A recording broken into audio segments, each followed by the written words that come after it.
قراءة الفولتميتر. وركز بقى معايا كويس قوي قوي قوي علشان انت هتطلع من الفيديو ده عارف ازاي تجيب كل قراءة فولتميتر قدامك في الامتحان. لو حطهولك كده على البطارية، وده هنسميه V1 او هنسميه اللي على البطارية اللي بين طرفي البطارية. لو حطهولك بين طرفي مقاومة هتعمل ايه؟ لو حطهولك كده شكل انت مش متعود عليه بين طرفي سلك برضه هتعمل ايه؟ وكل فولتميتر بيقيس ايه بالظبط؟ وكمان ايه القانون اللي هنقدر نحسب منه الفولتميتر ده بيقيس ايه؟ او ازاي هنتنبأ بالزياده بالنقصان؟ لو قال لي زودت لك المقاومه دي، حطيت لك مقاومه تاني هنا على التوالي، فتحت مفتاح قفلت مفتاح. كل الاسئله اللي من النوع ده في قانون اوم، وبالذات قرايه الفولتميتر وقرايه الاميتر، ان شاء الله هنحلها سوا، تبقى سهله جدا معاك ومش هتحتاج اي حاجه تاني. تعال نبدا على طول. اول حاجه الفولتميتر V1 ده بيقيس ايه؟ بيقيس حاجه اسمها فرق الجهد بين طرفي البطاريه. تمام جدا. يبقى ادي V1 اهو بيقيس فرق جهد بين ايه؟ بين طرفي البطاريه. ادي اهو، ادي البطاريه هنا وهنا ومفيش اي حاجه تاني معاها، فV1 بيقيس فرق الجهد بين طرفي البطاريه. طب تعال نشوف V2 بيقيس ايه؟ اكيد فرق الجهد بين طرفي المقاومه R. شوف سهله وبسيطه اهي، هنعرف بعد كده ازاي بيقيس. طب V3 ده بيقيس ايه؟ V3 بيقيس فرق الجهد بين طرفي هذا السلك. طب احنا قبل كده قسنا فرق جهد بين طرفي السلك؟ لا، بس خلينا نكتبها فرق الجهد بين طرفي السلك، وخلينا ماشيين ايه للاخر. طيب بص بقى يا صديقي، اول حاجه V1 بتتحسب ازاي، V2 لو عايز احسبها ازاي، وV3 لو عايز احسبها برضه هحسبها ازاي، ونسبتها سوا ازاي.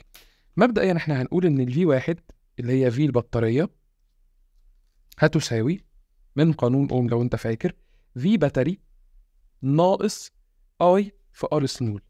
يعني ايه الكلام ده كله؟ من الاخر البطاريه دي هنا فيها ار سمول، فيها مقاومه داخليه، فاذا الفي باتري او جهد البطاريه ده مش هيبقى الجهد اللي هيمشي في الدايره، هيبقى اقل منه. يعني مثلا لو الفي باتري ده 10 فولت، ممكن نلاقي 2 فولت اتسحبوا فين؟ في المقاومه الداخليه.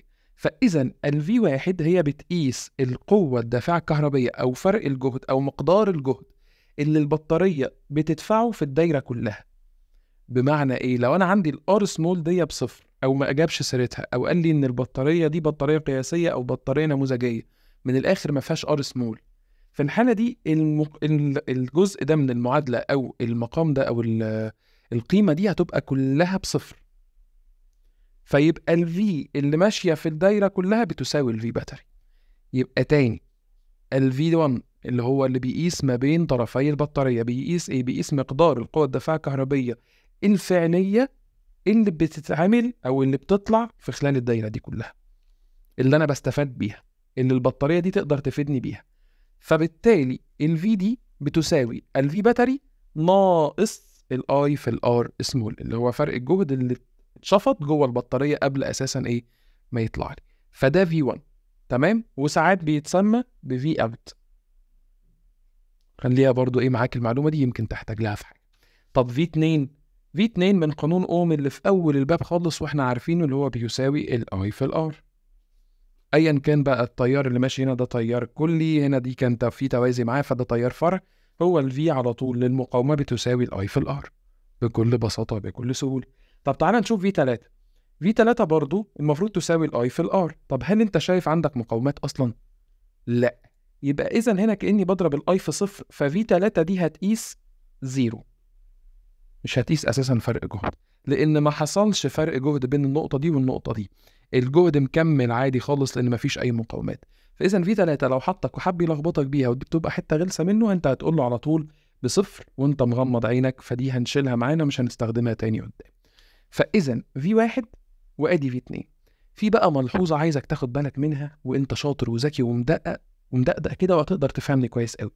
مش احنا بنقول ان في التوصيل على التوازي او في التوصيل على التوالي لما باجي بختزل الدوائر الكهربائيه، مش بقول ان السلك ده كله بيعتبر نقطه؟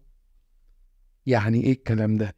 يعني من الاخر انا ممكن اقول ان الفي واحد ده بيقيس، ادي السلك اهو، ادي اول في واحد بيقيس كده كده كده كده كده، بيقيس هنا برضه، والجزء الثاني او القطب الثاني الفي واحد برضه بيمشي كده كده كده كده كده، وبيقيس هنا برضه. فهلاقي ان في الحاله دي الفي واحد هيساوي الفي 2. لا صح معايا كده كويس قوي. مش في واحد ده بيقيس فرق الجهد اللي متوزع على الدايره كلها؟ حلو. وانت كده لو انت فاهم لغايه هنا يبقى انت كده فاهمني. يبقى اذا في واحد ده بيقيس فرق الجهد اللي في الدايره. طيب هل الدايره فيها اي فروق جهد تاني غير في 2؟ لا.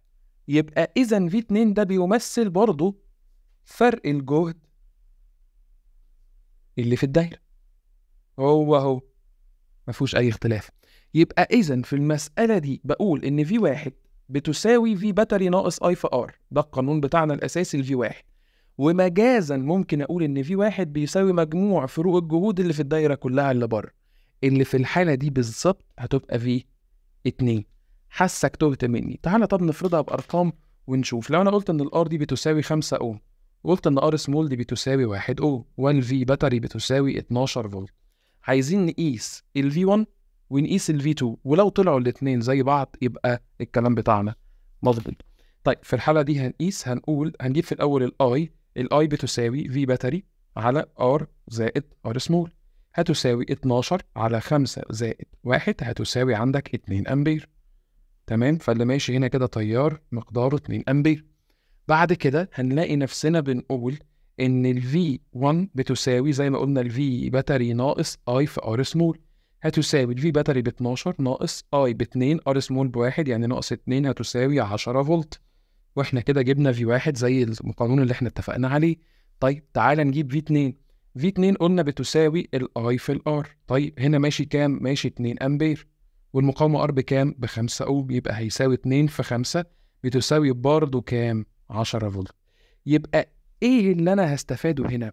اللي هستفاده ان ساعات في مسائل بيبقى القانون في بي ناقص اي في ار ده اصعب، وهو حاطط لي الفولتميتر هنا وبيقول لي قيس لي فرق الجهد هنا، بيبقى صعب. مثلا مش مديني ولا في باتري ولا مديني مثلا ار سمول، دول مجهولين، لكن مديني التيار اللي مر في الدايره ومديني المقاومه هنا.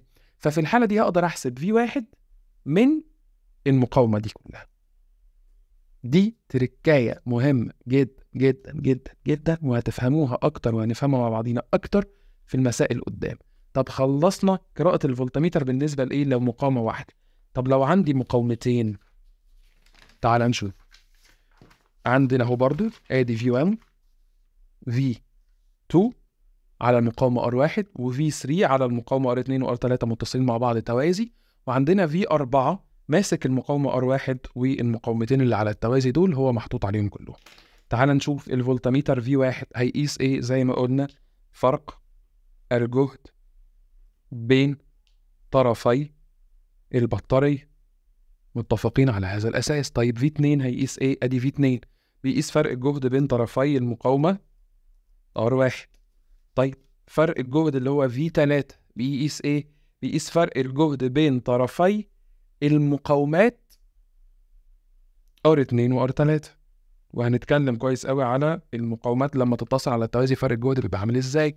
طيب V4 ده بقى بيقيس فرق الجهد بين طرفي كل مقاومات الدائرة، كل مقاومات الدائرة.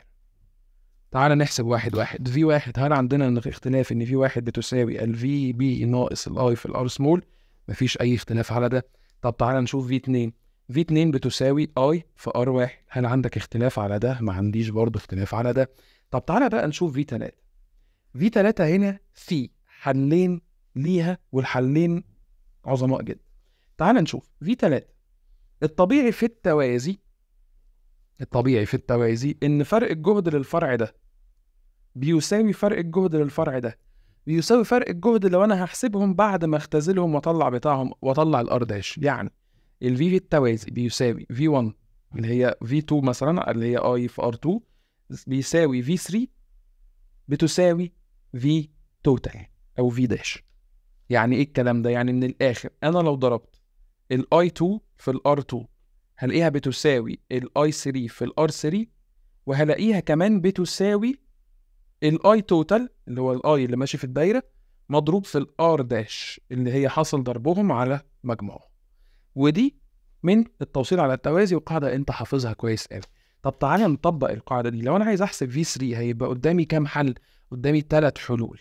اول حل ان انا يبقى عندي التوزيعه بتاعه التيارات. هنا عندي مثلا I2، فاقول ان V3 بتساوي I2 في R2، او عندي I3 في الفرع ده فهقول I3 في R3، او انا عندي I total اللي هي هنا، وعندي مجموع المقاومات دي R داش، او انا حسبت المجموع بتاعهم فاقول ان هي بتساوي I total في R داش. طيب لغايه هنا انت مركز معاك كويس قوي؟ مركز معاك كويس قوي. طيب في بقى حركه ذكيه جدا جدا جدا جدا جدا ممكن حد تاني يعملها. هتقول لي ايه الحركه الذكيه دي؟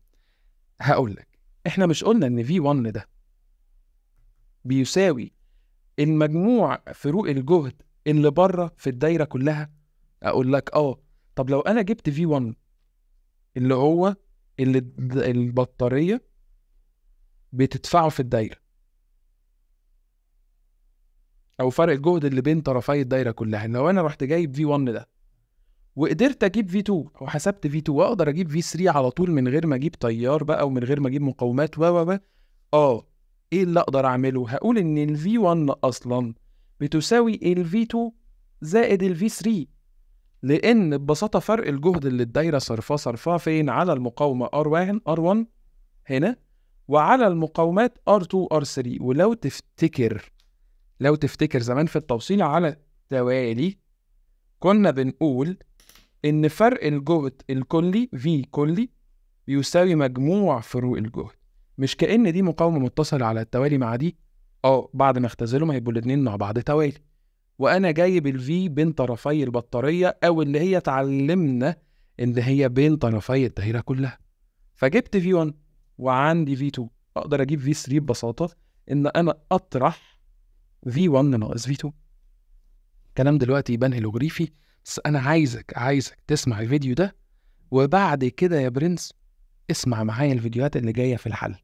فاضل لنا بس فيديو تاني بسيط هنثبت فيه لو زودنا المقاومة الريوستات، لو زودناه، لو قللناه، ولو فتحنا المفتاح، ولو قفلنا المفتاح اللي هيحصل، ولو زودنا مقاومة على التوالي، زودنا مقاومة على التوازي، اللي ممكن يحصل.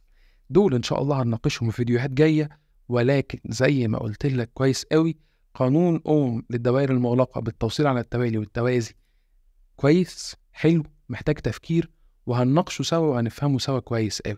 ولكن انت لو طلعت لي انك عارف ان ال V1 ده هو اللي بين طرفي البطارية، يبقى انت كده تمام، وعرفت ان القانون بتاع V1 بيساوي VB ناقص I في R، انا كده مبسوط.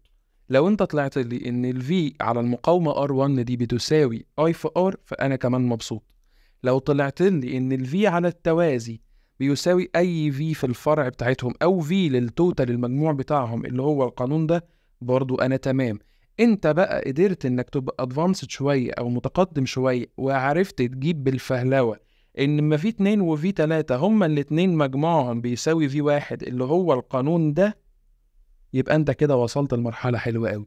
طب القانون ده انا ما فهمتوش او مش داخل دماغي، مش مشكلة، حلها بانك تجيب الاي توتال وتجيب الار داش وبعد كده تطلع في 3. هتاخد خطوتين زيادة، ولكن بالتعود هتقدر انك تجيبها صح. طب انت قلت لي ان في 4 صح؟ طب انت ما خدتش بالك من نفس الموضوع اللي عملناه في الورق اللي قبل كده، لما قلنا ان في 2 دي هي فرق الجهد الوحيد اللي موجود في الدايره، فهي بتساوي في 1. لما قلت لك ان النقطه دي هي النقطه دي، والنقطه دي هي النقطه دي. طب تعال نشوف كده في 4. طب ما هي نفس الفكره، ادي النقطه اهي رايحه لفي 4 اهو، وادي النقطه دي كمان رايحه لفي 4. فاذا برضو في 4 هتساوي في 2 زائد في 3 هتساوي في. ودي لعبة بفروق الجهود، انت لو فهمتها كويس قوي قوي قوي اللي جاي هيبقى سهل جدا ان شاء الله. طولت عليكم في الفيديو ده والفيديو اللي فات عن قراءة الاميتر، بس لازم لازم لازم تظبطوهم كويس قوي وتسمعوهم كويس قوي، علشان بعد كده انا هشتغل بالقوانين دي بس. هاجي اقول لك واحنا بنحل انا اخدت ان الفي ده بيقرا ايه؟ بيقرا فرق الجهد بتاع البطاريه في باتري ناقص اي في ار. فانت بعد كده لو انت مش مذاكر دول كويس ومش حافظ القوانين دي كويس وعارف كل فولتميتر بيقيس ايه، انت ممكن تتوه معايا. فاسمع دول، احفظهم، ذاكرهم كويس قوي، وتعالى بقى معايا في الحل الفيديوهات اللي جايه. شكرا جدا، كنت معاكم دكتور فادي. لو انتوا لسه بتتفرجوا لغايه هنا، تنسوش لايك وشير وسبسكرايب علشان يوصل لكم كل الفيديوهات ان شاء الله، وربنا معاكم يا ابطال. سلام.